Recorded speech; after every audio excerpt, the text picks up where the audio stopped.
పెద్దగా ఉండేది కదా. This is what I'm talking about in 2004, 2005 ఆ టైంలో. అది బ్రిటిష్ పుట్టిన కాలంలో బేసిక్లీ. స్టార్టింగ్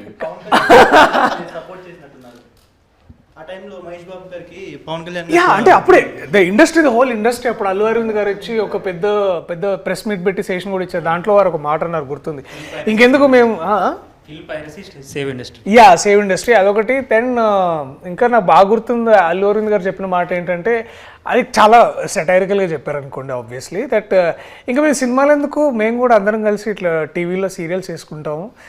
మహేష్ బాబు ఒక సీరియల్, పవన్ కళ్యాణ్ ఒక సీరియల్, అందరం ఇట్లా సీరియల్ చేసుకొని బతుకుతాం. ఎందుకంటే ఇట్లాంటి హారబుల్ సిచ్యువేషన్ ఉన్నప్పుడు మేము ఇండస్ట్రీలో ఎలా బతకాలి అది అని చాలా అంటే అఫ్కోర్స్ వారి సెటైర్గా మాట్లాడారు. అంటే మీకు అర్థమైంది కదా larger meaning around that. So మీరు అడిగిన క్వశ్చన్ సీడీలు ఇచ్చారంటే డెఫినెట్లీ ఆల్ ద బాయ్స్ మేమందరం కూర్చొని ఈవినింగ్స్ అండ్ సినిమా రిలీజ్ అయిన 3-4 డేస్కి వచ్చేసాయి అనమాట. So everybody should give 5 rupees, 20 rupees CD. So అందరం 5 రూపీస్ వేసుకొని ఒక 5 పీపుల్ కలిసి మా ఇంట్లో కంప్యూటర్ ఉండేది అనమాట. సో కంప్యూటర్లు వేసుకొని సో లేకపోతే కైలాష్ వాళ్ళ ఇంట్లో అది ఉండేది, డివిడి ప్లేయర్ ఉండేది. ఒకవేళ సినిమా చూస్తున్నప్పుడు కరెంట్ పోతే అంటే ఈ లోపల మళ్ళీ మమ్మీ డాడీ వచ్చేస్తారు. అదే పైరసీ సినిమా గురించి మాట్లాడుతున్నా. సో మీరు చాలా విషయాలు చెప్పించడాలు చేస్తారు అనమాట. సో మాకేమర్థమైందంటే, నేను బేసిక్లీ ఏంటంటే అవన్నీ మేము కంప్యూటర్లో చూసేవాళ్ళము. సో కంప్యూటర్లో ఎందుకు అంటే మేము దాన్ని మొత్తం డౌన్లోడ్ చేసుకునేవాళ్ళం అనమాట కంప్యూటర్లోకి, సీడీలోంచి. సో ఏలో ఫోల్డర్, సిలో ఫోల్డర్, డీలో ఫోల్డర్, చాలా ఫోల్డర్లు ఉంది కదా. సో అలా చేసుకోవడం వల్ల ఏమయ్యేదంటే, ఇప్పుడు కరెంటు పోయినా మాకు వచ్చే ఇబ్బంది ఏమి ఉండేది కాదు కదా. పైగా నాకు ఎందుకంటే దాంట్లోనే కంప్యూటర్, ఎందుకంటే కంప్యూటర్కి యూపీఎస్ ఉండేది. సో కరెంటు పోయినా కూడా 10 minutes బ్యాకప్ ఉండేది అనమాట. యా సో దిమాగ్ సై. But I know as much as అంటే ఇప్పుడు అందరం మాట్లాడుకుంటున్నాం, యాజ్ మచ్ యాజ్ ఇప్పుడు ఇన్నేళ్ల తర్వాత ఐ రిగ్రెట్, అంటే అలా చూసుండకూడదేమో కానీ. బట్ ఒక విధంగా అది నాకు దాంట్లోంచి నేను చాలా మంచిగా నేర్చుకున్నాను. మంచిగా అంటే ఇవాళ నేను డిస్క్లైమర్ లాస్ట్ లో ఇస్తారు, ఫస్ట్ లో ఏమట్లా. సరేలే ఇప్పుడే ఇగో వంశీ అది ఇటుది అటేసి అటు ఇటు దేశ అలా నా వైపు నుంచి వచ్చిన కమిటీ కుర్రాళ్ళు అంటే మీకు ఐడియా ఉందన్న? ముఠా, మా ఊర్లో ముఠా కుర్రాళ్ళు. ముఠా, అలాంటి ముఠాల్లో మీరు ఎప్పుడైనా కమిటీ మీన్స్ ఇప్పుడు కమిటీ, ఆ కమిటీలో ఉండేవాడిని చిన్నప్పుడు. చందాలకి వెళ్ళేవాళ్ళము, తర్వాత డెకరేషన్స్, మండపం పెట్టగానే ఫస్ట్ మన సాంబ్రాణి వేసి మొత్తం పొగ వేసేది. తర్వాత డొనేషన్స్ వచ్చినాయి అన్ని బాక్స్లో పెట్టి, ప్రసాదం ఆబ్వియస్లీ ప్రసాదం, అండ్ ముందు దాన్నే మేము కొంచెం సైడ్ చేసి అంటే అందరికి పెట్టిన తర్వాత. అండ్ డెఫినెట్లీ మేము బాగా కమిటీగా మేము అందరం బాగా ఎదురు చూసేది ఏంటంటే నిమజ్జనం కోసమే. ఎందుకంటే that is the best way of fun అనమాట. అండ్ అందరం డ్యాన్స్ చేయడం, I think that was the best. చందనగర్లో నాకు బాగా ఉన్న మెమరీస్ అంటే అది కమిటీలో బెస్ట్ డాన్స్. అవునా? యా డాన్స్ ఎక్కడ వేయకూడదు అనుకున్నాము, కానీ మా ఎలక్షన్ సాంగ్ లో డాన్స్ వేయించాల్సి వచ్చింది కాబట్టి ఇంకా ఎలక్షన్ సాంగ్. ఓకే, సో నిజంగా ఎలక్షన్ సాంగ్ లో అందరూ బాగా డాన్స్ చేశారని మనస్ఫూర్తిగా ఒప్పుకుంటున్నారా కదా? మరి అదే నేను చెప్పాను. ఎలక్షన్ సాంగ్ ఎస్. నాకు కొంచెం మిషన్ కుట్టే స్టెప్ ఒకటి ఫేమస్ అన్నమాట. ఓ ప్రసాద్ చిన్నోడా? Okay okay. నాకు స్టోరీ విన్నప్పుడు నాకు కూడా కొంచెం న్యూగా ఉండింది, ఎందుకంటే నేను హైదరాబాద్లో పుట్టా. నాకు ఆంధ్ర అటు సైడ్ అంత అమ్మ వాళ్ళు అటు నుంచి వచ్చారని తెలుసు, కానీ నాకు ఆ భాష కూడా అంత ఫాస్ట్గా గ్రాస్ప్ చేయలేను.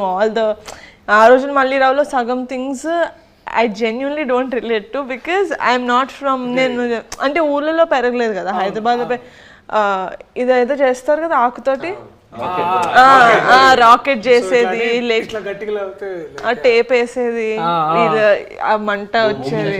భూమి శకలకైనా ఓ అదేనా, అయితే తెలీదు. నీకు తాటి తోటలు తప్ప అస్సలు లేదు, అదేం తెలీదు. But when I see so many people relating to it when they called me, నా ఫ్రెండ్సే చుట్టూ కూర్చున్న వాళ్ళు, my friend also is like అరే నిజంగానే ముద్దు పెడితే కడుపు వచ్చేస్తుంది అనుకున్నాడు అండి నేను చిన్నప్పుడు, నా గర్ల్ ఫ్రెండ్కి ముద్దు పెట్టినప్పుడు అన్నప్పుడు I felt very happy that okay we're doing a film that a lot of people are going to connect to.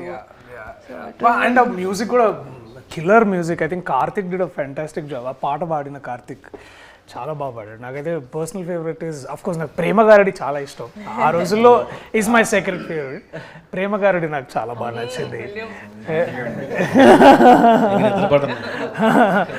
నాకు మీరు మా టీజర్ చూస్తుంటే ఒక ఫ్లేమ్స్ సీన్ ఉంటుంది. Flames, oh my god, so it's actually one of my favourite scenes from the movie. నేను personal లెవెల్లో కూడా చాలా రిలేట్ చేసుకున్నా. చిన్నప్పుడు మాకు నచ్చిన వాళ్ళు ఎవరైనా ఫ్రెండ్స్లో కూడా ఎస్ వచ్చినా ఈ వచ్చినా వాళ్ళకి లైట్ తీసుకున్నారు. సో మీ డేస్లో కానీ మీ గ్యాంగ్ కానీ how relatable was it to you? I think the childhood is incomplete without flames అనుకుంటా. ఎందుకంటే ఫ్లేమ్స్ నేను definitely we all did flames. నేను ఇందాక I was also mentioning to Vamshi, every నోట్బుక్లో ఎవ్రీ పీరియడ్లో ఫ్లేమ్స్ వేసే టైం ఏంటంటే బ్యాక్ సైడ్లో బేసికలీ మనం బుక్ బ్యాక్ సైడ్ చేస్తాం కదా, ఆల్ రఫ్ వర్క్ అట్లాంటి పిచ్చి పిచ్చి అన్ని డ్రాయింగ్స్. సో ఆల్మోస్ట్ 3 to 4 బుక్స్లో బ్యాక్లో ఒక 3 to 4 పేపర్స్ ఫ్లేమ్సే ఉంటుండే అనమాట. సో ఈ అండ్ ఆబ్వియస్లీ ఏంటంటే మనకు అప్పుడు చిన్నప్పుడు మనం చదువుకున్నప్పుడు 8th A అంటే 5th B 5th C. So 5th A B Cలో ఉన్న అమ్మాయిలు అందరి పేరు అప్పుడు అందరి పేర్లు అందరికి తెలుస్తాయి బేసికలీ. సో అందరు అమ్మాయిలతో పేర్లు, నా పేరు బేసికలీ ఇప్పుడు మనం అనుకున్న అమ్మాయి ఎస్ వచ్చింది అనుకో, మళ్ళా పూర్తి పేరు రాసి మళ్ళీ ఫ్లేమ్ చేయాలన్నమాట. యా, అమ్మాయి పేరు పూర్తిగా ఓకే అరే ప్రియదర్శితో వస్తలేదురా, ప్రియదర్శి పులికొండతోటి మొత్తం చేద్దాం రా. సో ఇట్లా యా ప్రసన్న అని ఒక అమ్మాయి ఉంటుండే అనమాట. అమ్మాయితో ఒకసారి నాకు ఎస్ అని వచ్చింది, నేను చాలా ఫీల్ అయినా. మొత్తం అమ్మాయి పేరు మొత్తం వాళ్ళ ఇంటి పేరు మొత్తం ఏదో సారీ. సో ప్రసన్న అమ్మాయి పేరు. సో మళ్ళీ మొత్తం పేరు వేస్తే ఐ థింక్ ఎఫ్ అని వచ్చింది, ఫ్రెండ్ అని వచ్చింది బేసికలీ. అయితే ఓకే. హైలైట్ ఏంటంటే ఇద్దరు ఆ టైంలో ఏంటంటే బాయ్స్లో కొంతమంది గొడవ పడుతున్నప్పుడు వాడికి నాకు ఫ్లేమ్స్ ఇస్తే ఐ థింక్ మన ఫ్లేమ్స్ జాతకం అంటుండే మేము. అరే ఫ్లేమ్స్ జాతకంలో నువ్వు ఆడు ఎనిమి అనుకుంటారా అని అట్లా ఫీల్ అయ్యి మళ్ళీ వాడికి నాకేముందని దానికి కూడా బాయ్స్ కూడా ఫ్లేమ్ చేసేవాళ్ళం. Girls also we did it. And నా బెస్ట్ ఫ్రెండ్ కి నాకు ఇట్లా ఎనిమీస్ అని వస్తే నేను చాలా ఒఫెండ్ అయిపోతుండే. ఏంటి ఫ్యూచర్ లో ఏమైనా మోసం చేస్తుందని అనుకో. అండ్ ఇంకొకటి ఉంటుండే 4 cups అని ఒక గేమ్ ఉంటుండే, ఇట్లా పర్సెంటేజ్ చేసేవాళ్ళు. సో అది ఒకటి. తర్వాత ఐ థింక్ ఇవన్నీ చాలా చాలా చేసినాం. I think flames is like integral part of our childhood. And I think I remember even 10th దాకా కూడా చేసినాం అనుకుంటా కొన్నిసార్లు. ఎందుకంటే 10thలో అప్పుడప్పుడు ఇట్లా క్రష్ స్టార్ట్ అవుతుండే కదా మనకి. ఇట్లా 2 years back ఎవరికి చెప్పు, మా ఫ్రెండ్స్ ఇద్దరికి 2 years బ్యాక్ చేశా నేను ఫ్లేమ్స్. మా ఫ్రెండ్స్ ఇద్దరికి వాళ్ళకా నాకు ఎందుకు అది నువ్వు ఏ అనుకుంటా. ఏ అంటే ఏంటి?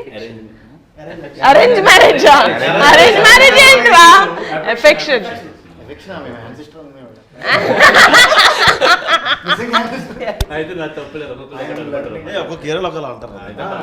మా ఏరియాలో అరేంజ్ మ్యారేజ్ అంటారు. ఇన్ కేస్ బాయ్ కి మ్యారేజ్ వస్తే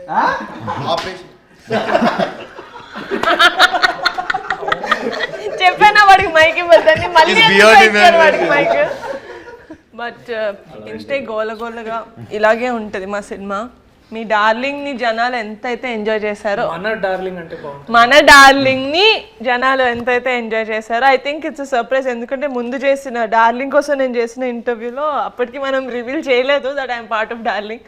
బట్ నౌ ఎవ్రీవన్ డార్లింగ్ ఎంతైతే ఎంజాయ్ చేశారో August 9th కమిటీ కూడా రిలీజ్ అవుతుంది. అది కూడా ఇంతే. ప్రీమియర్ ఉంటే నన్ను పిలవండి. ఆఫ్ కోర్స్ 19th కూడా చూడొచ్చు మనం అందరం. లేదు ప్రీమియర్స్ ఉంటాయి. 9th August సెలబ్రిటీస్ కి ప్రీమియర్స్ ఆఫ్ కోర్స్. చెప్పండి రండి. కాదు నేను యాక్టర్. నేను సెలబ్రిటీ కాదండి, నేను actor. So actor that we celebrate. అబ్బా అబ్బాబా కాదండి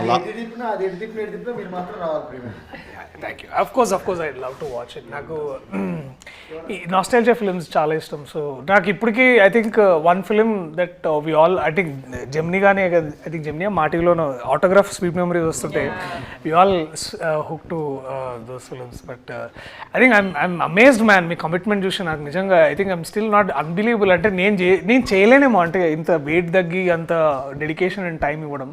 హ్యాట్స్ ఆఫ్ టు గైస్. చెప్పారు కదండి వాళ్ళకి ఇంకో సినిమా లేదు, మీకైతే 4-5 సినిమాలు ఉంటాయి లైన్ లో, వీళ్ళకి పాపం I think on a very personal I think ఇప్పుడు ఏం నేర్చుకుంటారు I think this is something which will stay with you for ever for your life is what I believe.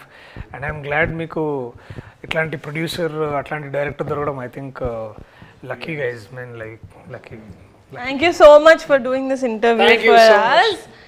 So August 9th కాదు August 8th ప్రీమియర్కి మిమ్మల్ని పిలుస్తాం. So please do come and thank you so much for doing this for us. Thank you guys, thank you so much. నవ్వా. నా బా వస్తుంది రా, వస్తుంది వస్తుంది. నా డబ్బా రాదు, నా డబ్బా రాదండి. నా నవ్వా అన్నాడు వాడు ఇప్పుడే. మాటతో రెండు చేతులు జేబులో పెట్టుకొని వెళ్ళిపోతాం పదండి. Bye boys. Thank you so much, all the very best. Thank you so much. నేను కూడా వెళ్ళి బుక్ రాసుకోవాలి. నా సౌండ్ ఏదో ఒకటి అనాలి.